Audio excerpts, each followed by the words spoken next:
uma miríade, né, de nomes que acabam dificultando, né, a nossa busca, o nosso entendimento, quando chega uma molécula nova para a gente estar entendendo, né? Aquele remédio ele foi testado para depressão resistente, ok, mas do que né, o que esse trabalho que testou essa medicação está falando? Quem é esse paciente resistente? Gente, esse é um grupo heterogêneo, vocês sabem, 1/3, né, dos pacientes não respondem ao tratamento, eles não atingem uma remissão sustentada.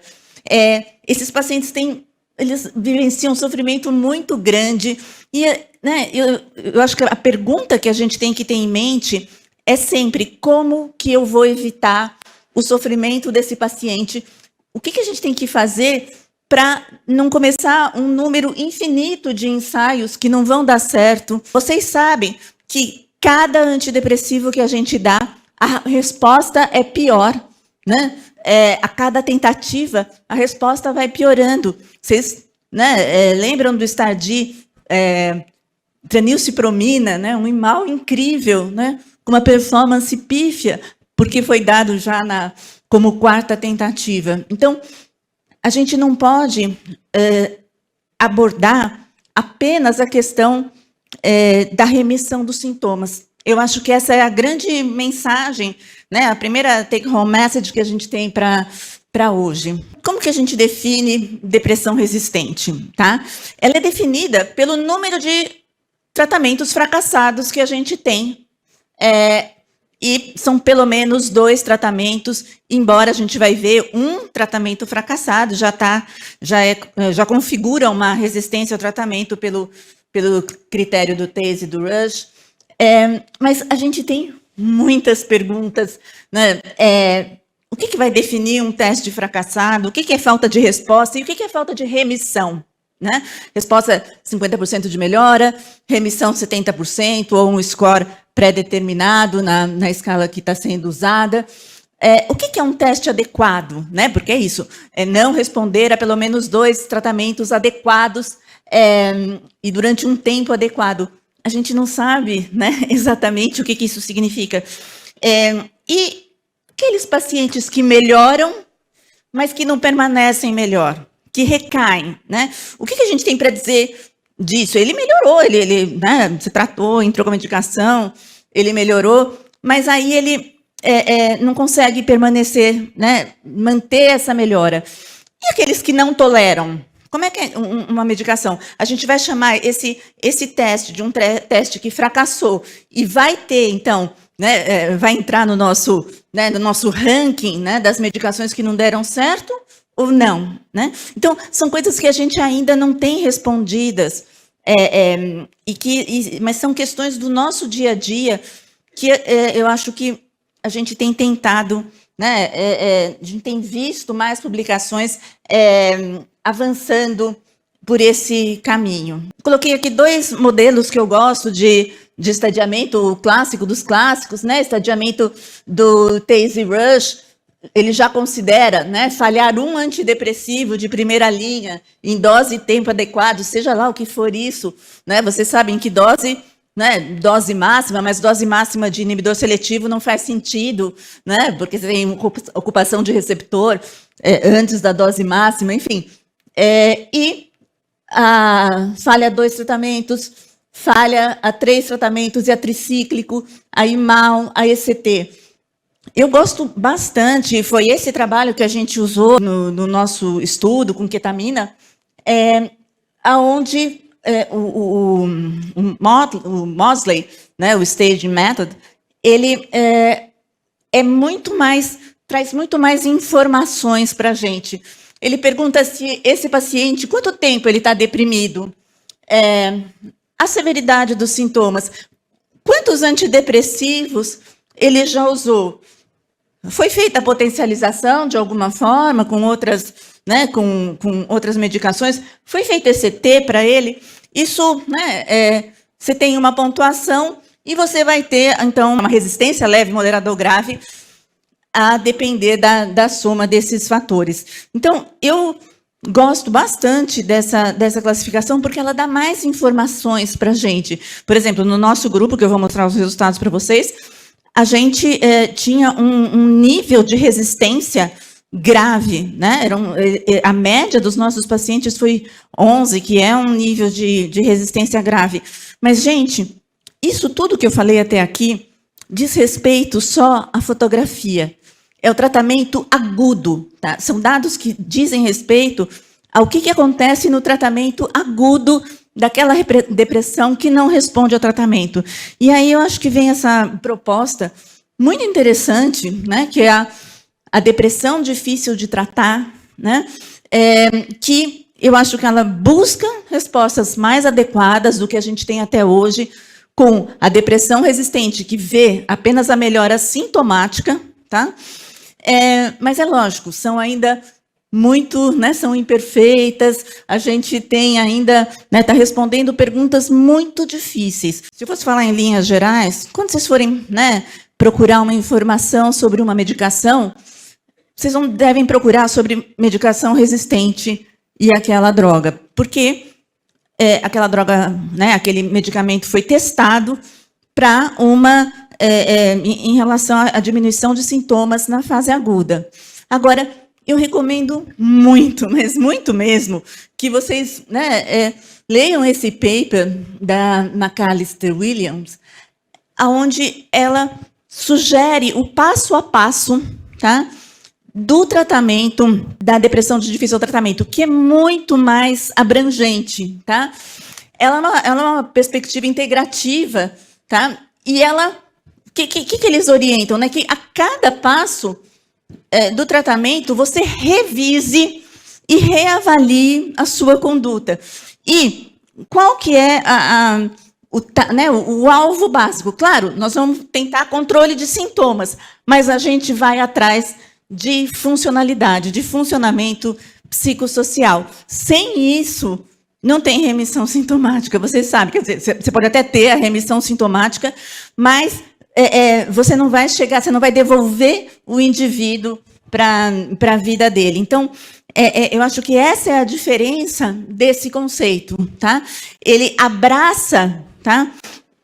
Eu vou mostrar para vocês os estressores, ele abraça, enfim, uma série de outros fatores que eu vou mostrar aqui, que enquanto o tratamento da depressão resistente, ele visa o controle dos sintomas através das medicações de psicoterapia, neuroestimulação, potencialização ou tratamentos não convencionais, a depressão de difícil tratamento vai incluir os sintomas que são sintomas de mau prognóstico. A gente sabe que a ansiedade ela é má companhia.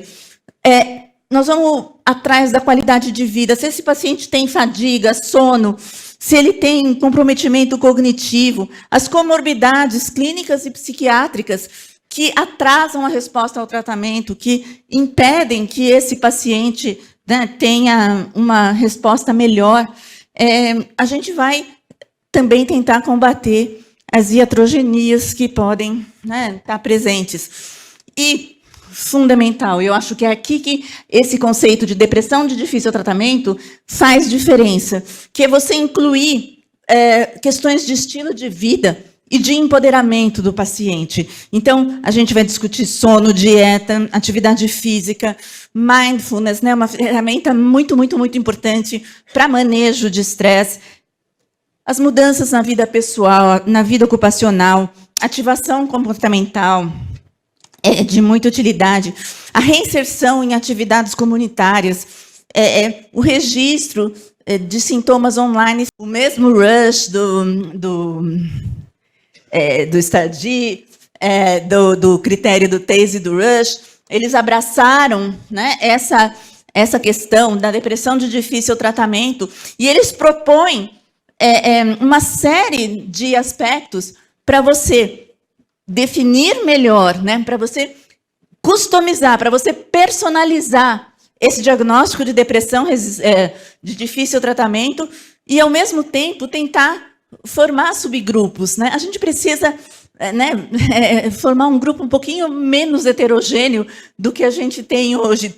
Colocar pessoas um pouquinho mais parecidas, né, para tentar condutas que sejam mais compatíveis com aquele quadro. Então, ele sugere todos esses parâmetros, né? A incapacitação funcional, história familiar, variabilidade dos sintomas, remédio só faz efeito se você toma, se a pessoa aderiu ao tratamento, aderiu à psicoterapia, fundamental psicoterapia, a característica de sintomas, para tentar subgrupar o curso da depressão, as condições comórbidas clínicas e psiquiátricas, quantos tratamentos falharam, qual que foi a sequência dessas falhas, né? Falhou um inibidor seletivo, falhou ECT, né? Não são as mesmas falhas. E fundamental, presença de trauma na infância. Isso é um fator de mau prognóstico, vocês sabem, isso é má companhia, e a gente tem que estar atento na nossa história e perguntar isso para o paciente. Mas esse mesmo grupo incrível, maravilhoso, né? Ele faz algumas propostas de que resultados a gente tem que buscar de uma intervenção na depressão de difícil tratamento. Claro, a gente quer diminuir sintomas, mas a gente também quer diminuir o efeito colateral. A gente quer que esse paciente tenha adesão ao tratamento, ele tem que melhorar os sintomas nucleares de depressão, mas a gente também precisa ver os sintomas neuropsiquiátricos associados, cognição, né, é muito importante, ela impacta negativamente a evolução. Controlar condições comórbidas, diminuir o risco de recaída, e a gente tem que ver custos. Tem tratamentos que são incríveis, mas que têm um custo que não é passível de administração pelo paciente. A gente precisa, né, contemplar isso também. Sobre opções de tratamento que eu acho que são relevantes nesse campo. Eu escolhi uma diretriz, né? Como a professora vai falar de CANMAT, eu escolhi a diretriz do Colégio Australiano e Neozelandês, que tem uma proposta muito interessante. Vou passar rapidamente por ela, mas ele fala que a etapa 1 são as ações. Tá? E olha que bonito, o que eles chamam de ações? Interromper as medicações que contribuam para a depressão, ver as comorbidades, mudar o estilo de vida para uma dieta saudável, higiene do sono, exercício físico, orientar sobre tabagismo e abuso de substâncias, avaliar esse paciente não só do ponto de vista individual, mas familiar, em termos de psicoeducação, né? Então, eu acho muito, muito legal que a primeira coisa, a primeira etapa, o primeiro passo, tá, são essas ações, né? E, claro, muito, muito, muito importante para pacientes resistentes ao tratamento ou né, de difícil tratamento, TCC, TIP e MBCT, que é a terapia cognitiva baseada em mindfulness, né? Incrível em termos de manejo de estresse. A segunda etapa, ele chama das escolhas, é quando a gente vai avaliar, né, os sintomas, promover a farmacoterapia, primeira e segunda linha, e, finalmente, naqueles casos, né, que não responderam ao tratamento, aumentar o antidepressivo, trocar de antidepressivo, potencializar com lítio, com os atípicos, combinar antidepressivos e fazer intervenções de neuroestimulação. Será que importa a gente olhar essas diretrizes? É uma compilação bonita, né? O outro guideline também tem uma compilação didática bonita, esse aqui também. Mas a grande questão é, será que isso realmente melhora o paciente mais rápido? E se, de repente, olhar para o paciente, seguir os sintomas e tratar os sintomas conforme a gente vai vendo ali funcionar melhor, né? Mas, graças a Deus, o resultado desse estudo é que os médicos que tiveram mais adesão, então eles tinham uma escala para ver qual era a adesão daquele tratamento, a sequência do guideline, e os médicos que tinham menos adesão a essa sequência de diretrizes e faziam um tratamento mais sintomático. E, de fato, os pacientes melhoraram muito mais rápido, né, e remitiram uma taxa de remissão maior. Então, vale a pena porque a gente, na psiquiatria, não tem raio-x, não tem exame para nos guiar, então a gente tem probabilidades. Então, a gente consegue trabalhar com o aumento da nossa probabilidade de acertar. Isso vai fazer a pessoa melhorar mais rápido. De uma forma geral, o manejo inicial do transtorno depressivo, então, é sumarizado que a gente precisa ter a melhor evidência disponível, a gente precisa buscar informação colateral, né? Então, aquela questão assim de a gente ter muitas restrições vindas da questão psicoterapêutica, a gente tem que cuidar, porque a gente precisa ir atrás de informação se o paciente não parece conseguir passar toda a informação. A gente precisa de medidas objetivas, isso tem um grau de evidência bem alto, a gente ter escalas, mas o jeito que isso funciona é registrar, às vezes, no prontuário. Eu que já fiz bastante pesquisa, muitas vezes, assim, tu já preenche de cabeça mais ou menos a gravidade e anota ali. Porque, às vezes, num volume maior de paciente, tu lembra se está bem, se não está bem e tal, mas a graduação mais detalhada pode ajudar muito a gente na decisão terapêutica, né? Inclusive, numa troca de medicamentos, será que eu associo ou será que eu troco? Aquele grau de melhora depois vai ser bastante informativo. A gente precisa oferecer psicoeducação para todos, automonitoramento, diagnóstico diferencial, sempre, e um plano bem completo.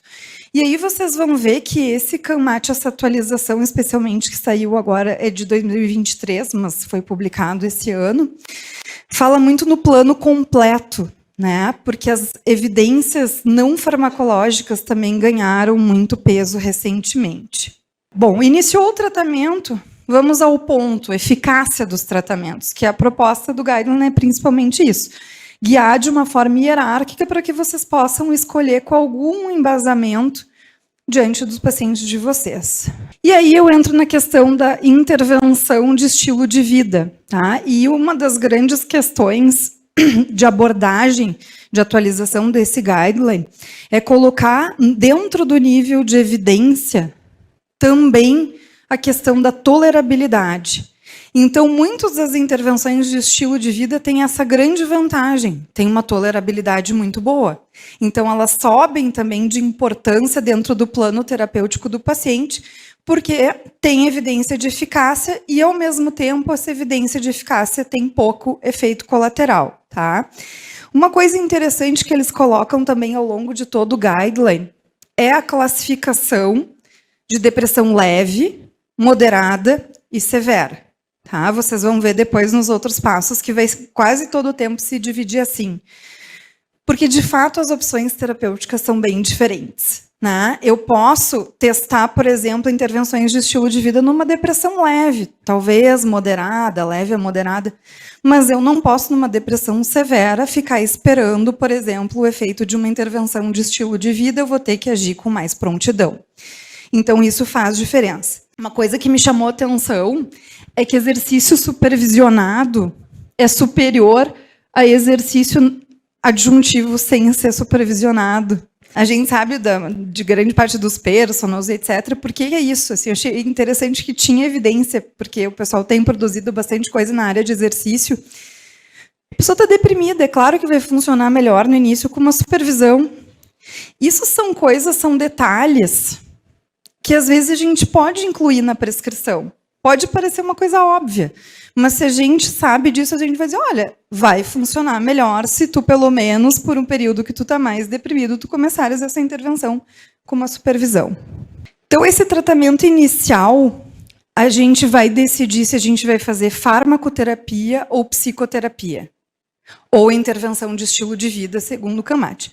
Então, o racional deles, né, até comparando com o guideline anterior, o deles é muito baseado nessa questão de gravidade. Então, todas as recomendações, como eu tinha dito, vão ser baseadas nisso. Eu tentei sumarizar assim, tá?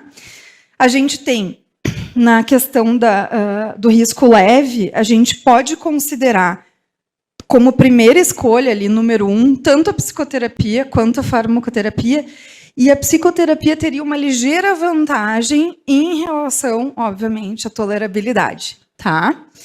A gente poderia, em depressões leves, se for do desejo do paciente, que é um viés também desse estilo mais de autonomia do Canadá, poder considerar só exercício ou intervenção digital ou complementary, aquele CAM, são alternative medicine, complementary alternative medicine, então seria medicina alternativa complementar, tá?